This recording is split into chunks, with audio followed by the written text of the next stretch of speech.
재미있는 이야기 한 도막을 나누겠습니다. 가상으로 이루어지는 대화입니다. 어떤 사람이 하나님께 여쭈었습니다. 하나님, 10억 원을 하나님께서는 어떻게 생각하십니까?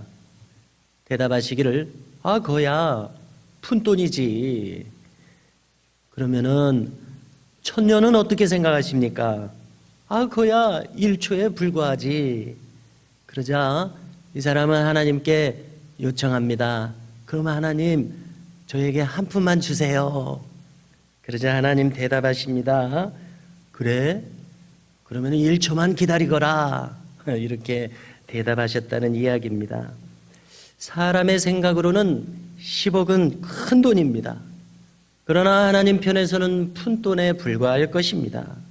사람의 시간으로는 1000년은 대단히 긴 헤아리기 어려운 시간이지만 하나님께는 한순간일 뿐일 것입니다. 그래서 우리는 늘 하나님께서는 좀 느리지 않으신가 이런 생각이 들겠습니다마는 하나님의 시간표에서는 정확한 시간으로 역사하신다는 것을 우리는 알아야겠습니다. 로버트 잉거솔이라고 하는 사람은 미국의 유명한 무신론자였다고 합니다. 그는 연설을 마친 후에 주머니에서 자기 시계를 꺼낸 다음에 오만하게도 다음과 같이 이야기했다고 합니다. 그는 말하기를, 성경에 의하면 하나님께서는 불경스러운 사람을 곧 죽음으로 벌하신다고 합니다. 이제 저는 그를 모욕할 것입니다. 그가 내게 죽음을 내릴지 또 내 영혼을 저주할지를 한번 시험해 보겠습니다. 5분간의 여유를 하나님께 드리도록 하죠 했습니다. 자, 1분이 지났습니다. 사람들은 쥐죽은 듯 고요했습니다. 2분이 지났습니다. 온갖 긴장감이 조성되기 시작했습니다. 3분이 지났습니다. 너무나 긴장되는 현장이었던지 한 여인이 출두했습니다. 4분이 됐습니다. 잉거솔은 지금 아무 일도 없지 않냐며 입을 삐죽거렸습니다. 그리고 마침내 5분이 되었습니다. 그는 자기 시계를 다시 주머니에 넣으면서 이야기했습니다. 여러분, 보신 바와 같이 하나님이란 존재하지 않습니다. 제가 이렇게 버젓이 살아있지 않습니까? 했습니다. 자, 이 이야기가 당시의 목사인 조셉 파커라는 분에게 전해졌습니다. 여기에다 대고 그가 하는 논평 한마디입니다. 아니, 그러면 그 미국 신사 양반께서는 하나님께서 겨우 5분도 인내하지 못하실 거라고 생각한 게로구만. 이렇게 말을 했다는 것입니다. 자, 최근 우리가 살아가면서 과학계에서는 제임스 웹이라고 하는 우주 망원경이 또 큰 이슈를 던지고 있습니다. 이 첨단 기술에 의한 망원경의 주된 특징이 있는데요.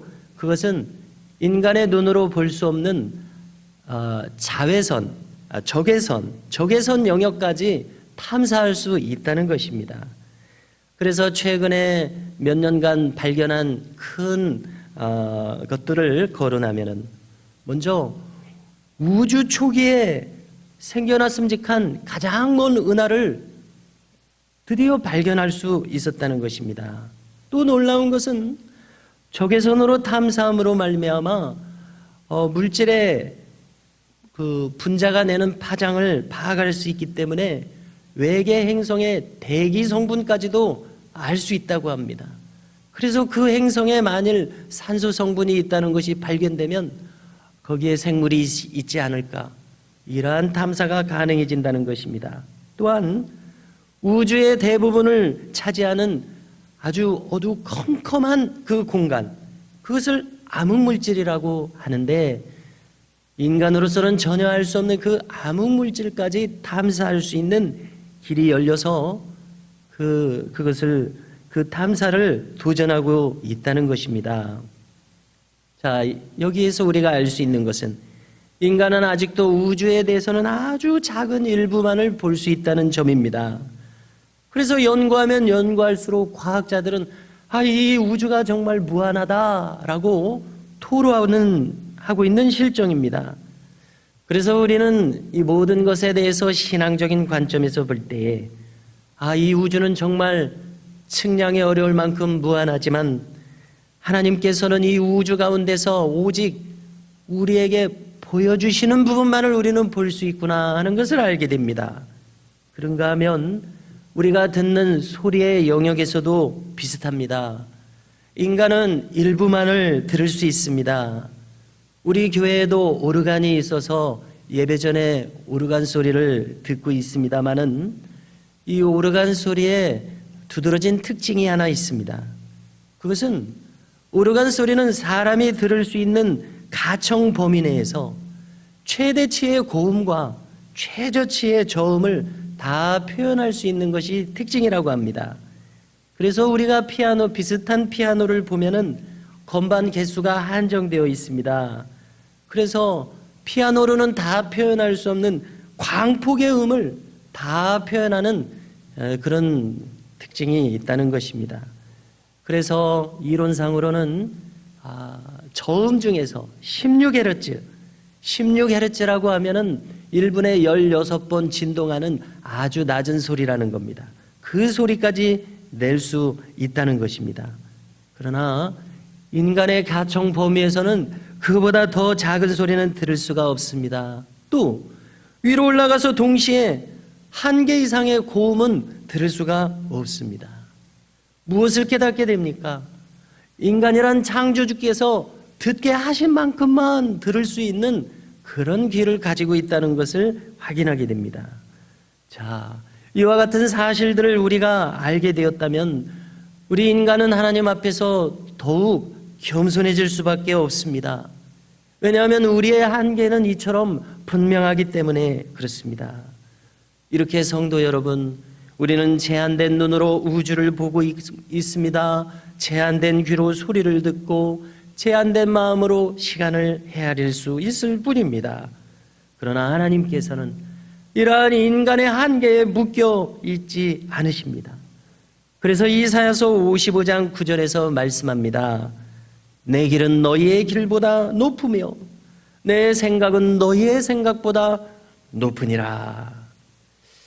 오늘 말씀 에스라 6장을 함께 봉독했는데요.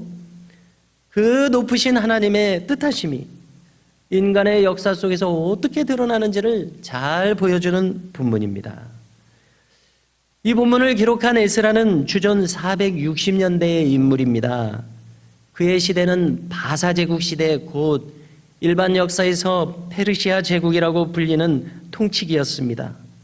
페르시아는 앞서 멸망한 바벨론 제국과는 다르게 속국에 대해서 유화 정책을 펼쳤습니다.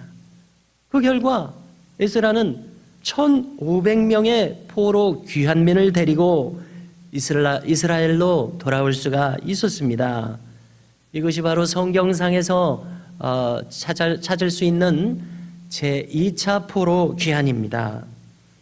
1차 귀환은 이미 이때부터 80년 전에 스룹바벨의 영도하에 약 5만 명이 귀환한 바 있습니다.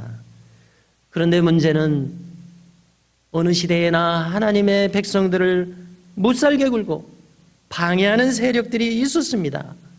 그래서 그들은 계속해서 성전 건축을 방해하고 예루살렘 성벽 보수를 방해했습니다. 그들은 지금 통치하는 페르시아 이 바사 제국의 군권력에 호소해서 공사를 저지하고자 온갖 수단을 다 벌였습니다. 그래서 이러한 일은 저 80년 전 스룹바벨이 성전을 재건할 때에도 있어서 무려 16년간이나 성전이 중단되었습니다. 건축이 중단되었습니다. 그 결과 성전 건축은 착수한 지 무려 20년이 지나서야 완성될 수 있었습니다. 그리고 성전이 완성된 지 온 60년이 흘러 지금 에스라의 시대가 되었습니다.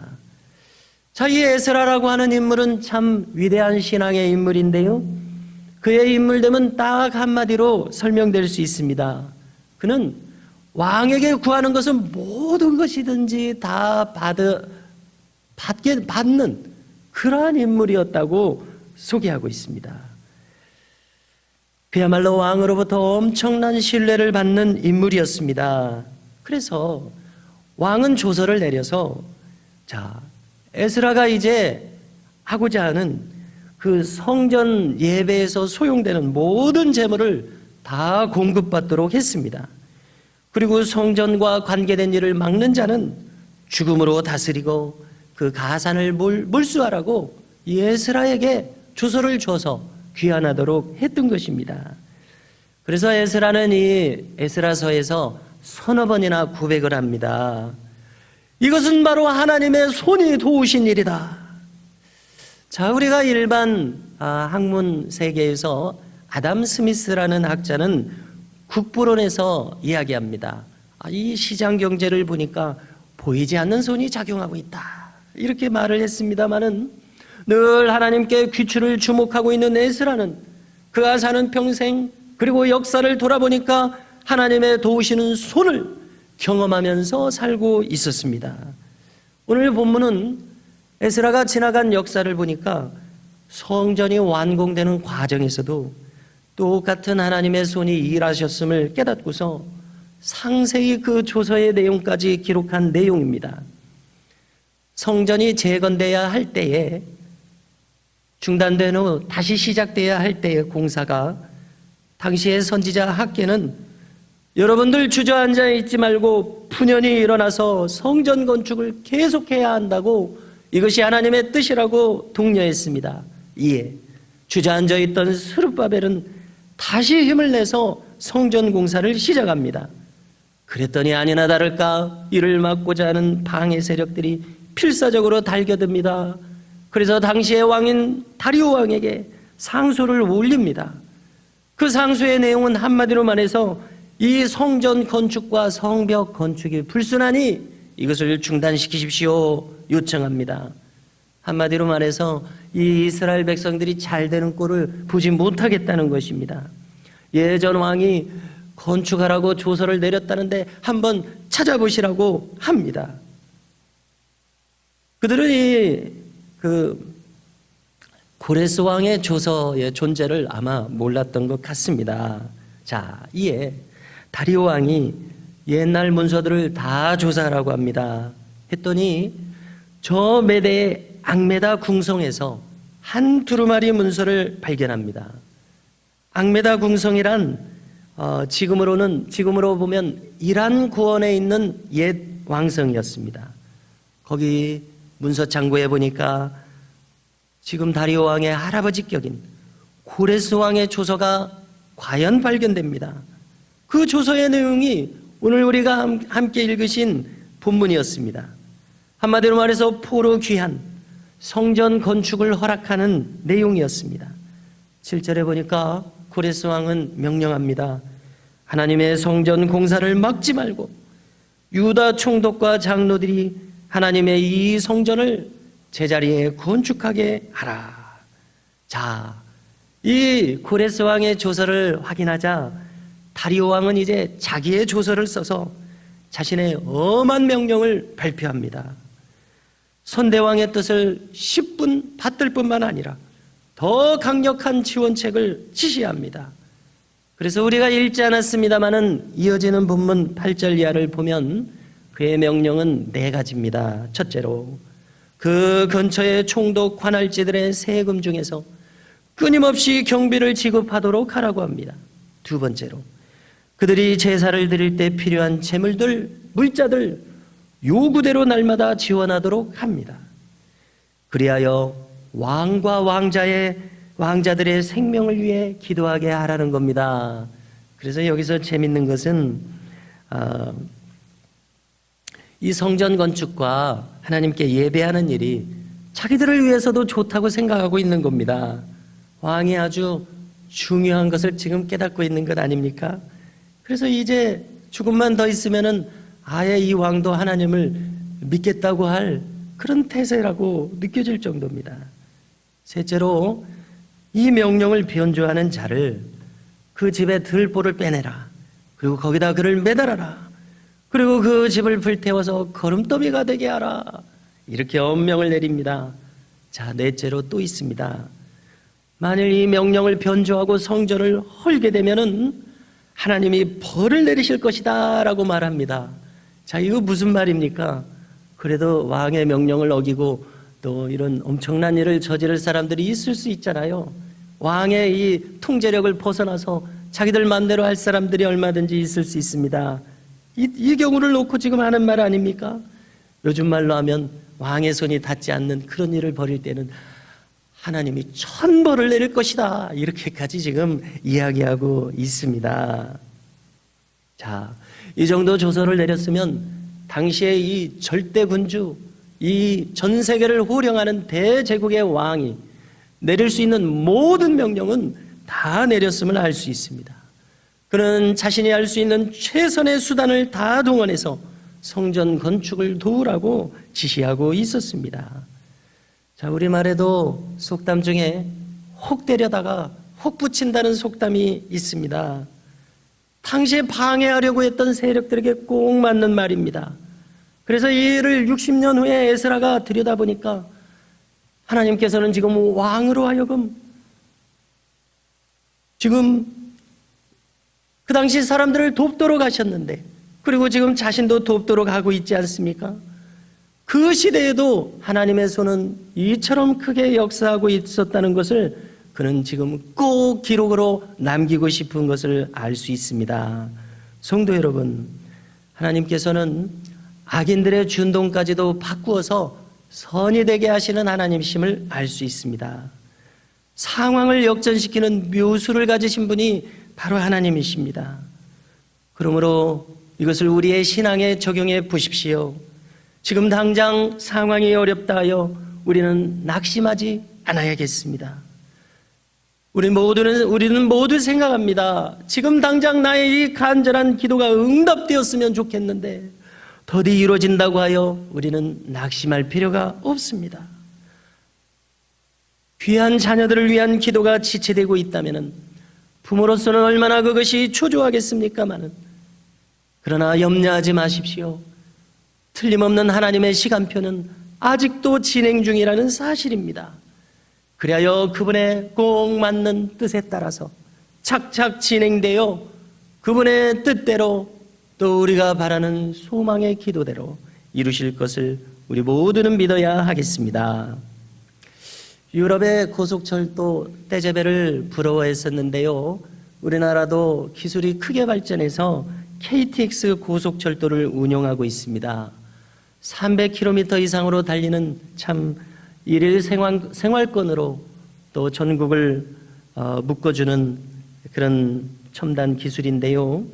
자, 이렇게 빠른 속도로 달리는 열차가 기관사가 운행할 때는 육안으로는 겨우 2km 이상은 내다볼 수 없다는 것입니다. 자, 그런데 그렇기에 사람의 눈으로는 이 고속철도를 결코 안전하게 운행할 수 없지 않겠습니까? 그런데 충돌사고가 거의 나지 않는 이유가 있습니다. 그것은 눈에 보이지 않는 신호, 이 디지털 신호로 기관차에 실시간으로 필요한 정보가 들어오기 때문입니다. 그래서 저 앞에 선로가 휘어진 곳에 대한 정보, 앞열차와 얼마간 떨어졌는가, 또 지금 기상 상태가 어떤 상황인가, 언제 브레이크를 작동시켜야 안전하나, 이 모든 것이 보이지 않습니다마는, 그러나 기관사가 안전하게 운행할 수 있는 것은 이미 통제실에서 이 모든 실시간의 정보를 전달해주고 있기 때문에 그렇습니다. 그러므로 기관사는 그 모든 것을 알려주는 디지털 신호에 의지해서 안전한 마음으로 이 열차를 운행할 수 있습니다. 성도 여러분, 우리도 마찬가지입니다. 우리도 단 몇 미터도 내다보지 못합니다. 단 몇 분도 미리 알 수 없습니다. 그러나 보이지 않지만 하나님의 보이지 않으시는 그 신호는 항상 우리에 앞서서 주어지고 있다는 사실입니다. 그러므로 우리는 그저 하나님을 믿고 하나님께 우리의 귀추를 주목하며 그 하나님을 따라가면 된다는 이 사실을 잊어서는 아니 될 것입니다. 성도 여러분, 오늘 본문의 에스라는 확실한 증거를 그 자신의 시대에 또 지나간 역사를 통해서 얻고 있었습니다. 하나님의 손은 80년 전에도 역사했고 60년 전에도 역사했으며 그의 시대에도 놀랍도록 역사했습니다. 악인의 악함도 선함으로 곧 바꾸셨습니다. 우리의 저급함이 무색하도록 우리의 위기감이 기우였음을 에스라는 확실히 경험하고 있었습니다. 80년 전에 고레스를 보니까요, 마치 하나님의 음성을 대변하듯이 선지자가 따로 없습니다. 그의 왕명을 다시 한번 들어보십시오. 하나님의 성전 공사를 막지 말고 유다 총독과 장로들이 하나님의 이 성전을 제자리에 건축하게 하라. 창조주이신 하나님, 주관자이신 하나님께서 하시는 일이십니다. 여기에 무슨 거침이 있으며 무슨 불확실성이 있겠습니까? 성도 여러분, 아들의 생명까지 아끼지 않고 우리에게 내어주신 하나님이십니다. 하나님은 우리를 그분의 최선으로 돌보고 계심을 우리는 믿어야겠습니다. 내 길은 너희의 길보다 높으며 내 생각은 너희의 생각보다 높으니라.